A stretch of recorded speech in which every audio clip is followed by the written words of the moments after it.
photo credit, Matt Kryger, Indy Star, they had it. It was in their grasp. That's the sentiment I kept saying basically to anyone and everyone. People I was there in person with. People who texted me their condolences. Nearby pigeons. It's all I could muster up. There have been people murmuring that this is further proof that Purdue can never get there. That things lined up for them, that Purdue had Carsen Edwards, that UVA was beatable, etc. But I would argue this is proof that Purdue can get there. As Anish said to me on our solemn ride back to Cincinnati on Sunday morning, Matt Painter just coached a team to the Final Four but unfortunately isn't getting to go. I get what he meant. This run showed that Purdue and Purdue fans should have faith in Matt Painter. They didn't lose this game to Virginia, they were beaten. And sure, they were beaten because every single thing that had to go right for UVA in the final 5 seconds did go their way. But that's got more to do with that snake bit life Purdue fans live. I mean, of course it went Virginia's way. But consider that Purdue had the 69-67 lead before Ryan Klein was fouled and put at the line because Carsen Edwards was so unconscious that he banked in a three-pointer in the final minute. If UVA lost because of a banked-in tray, well, they'd have a right to be like the guy next to me, who kept throwing his hands in the air in disbelief when Carsen would drain yet another 30-foot three-pointer with a hand in his face. Also consider what Matt Painter, an amazingly composed Matt Painter, pointed out after the game. Sure, Purdue was seconds from the Final Four, but they were also seconds from being knocked out in the Sweet 16 against Tennessee.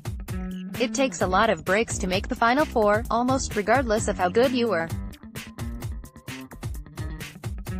This Purdue team left no doubt against ODU and Villanova, then outplayed Tennessee for 35 of 45 minutes of game action. And then led the entire first half against UVA. This wasn't fluky. Purdue played a great tournament.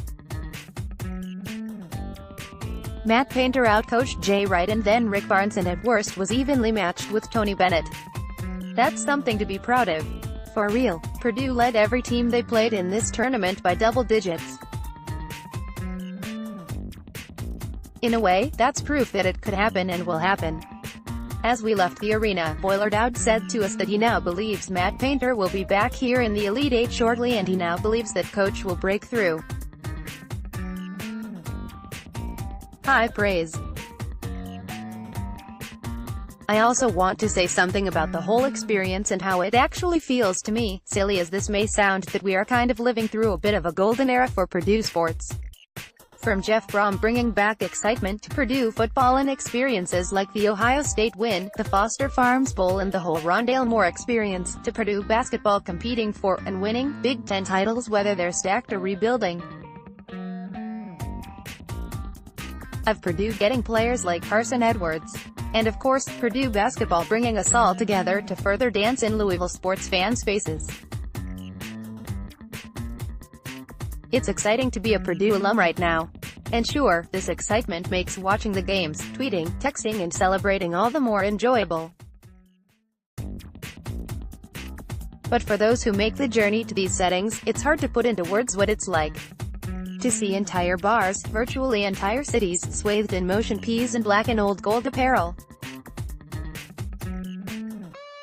To hear the center genuinely, ear-splittingly loud, and then walking out into the concourse and literally running into Purdue sports figures, both current and past.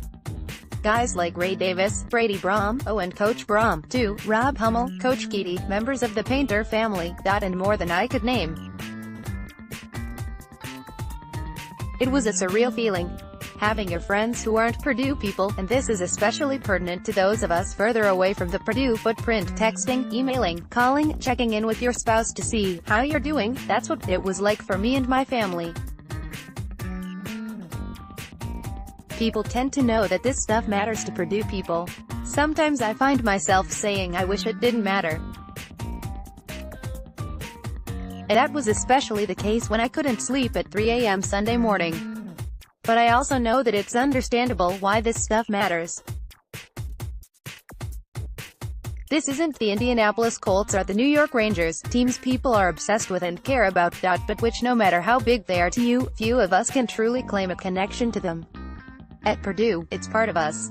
It's in our bones. We have lived it, some more than others, for years. We've been through the infrequent highs and the many gut punches.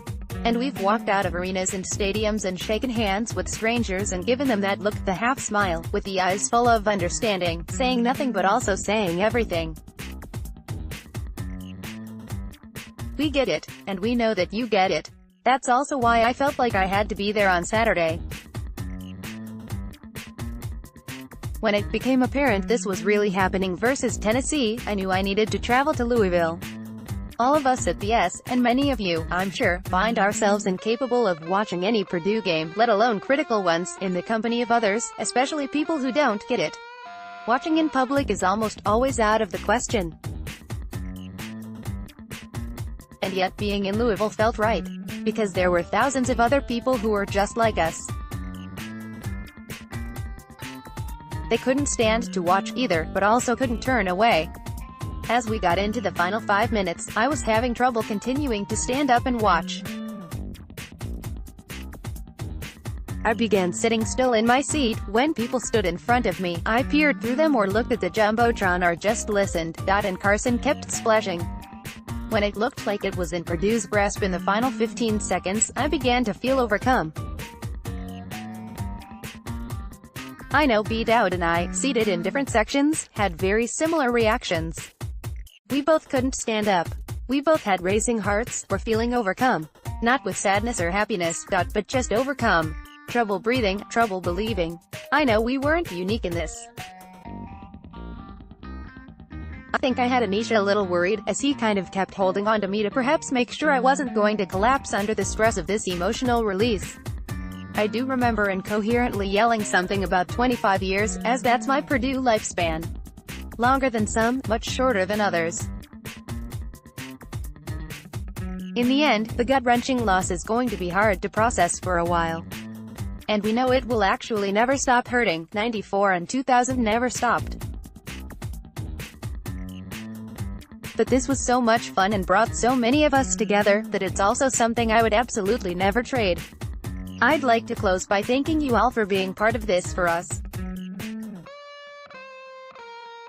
Not just for reading our site or listening to our podcasts, but being part of the ride. Being part of what made the experience there so amazing.